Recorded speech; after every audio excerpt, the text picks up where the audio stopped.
Hello all, today வந்து நம்ம பாதாம் பிஸ்னி பாயசம் பண்ண போகிறோம். அதுக்கு நைட்டே பாதாம் பிஸ்னியை ஊற வச்சாச்சு. பாதாம் மில்க் எடுத்து வச்சாச்சு.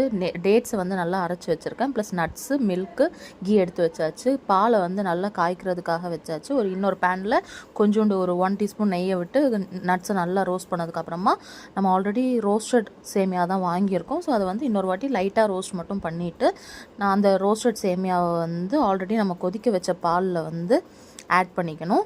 அதை ஆட் பண்ணதுக்கப்புறமா நல்லா ஸ்டிர் பண்ணிக்கோங்க. நம்ம எதுக்கு இந்த பாதாம் பிஸ்னி வந்து யூஸ்ஃபுல்லாக இருக்கும்னு பார்த்தீங்கன்னா, பாடியோட ஹீட்டை ரெடியூஸ் பண்ணுறதுக்காக ரொம்ப யூஸ்ஃபுல்லாக இருக்கும்.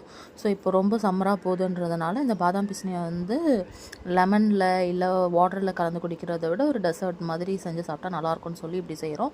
அதுக்கப்புறம் பாதாம் மில்க் எடுத்து வச்சுருந்ததையும் இதில் ஆட் பண்ணிக்கிறோம்.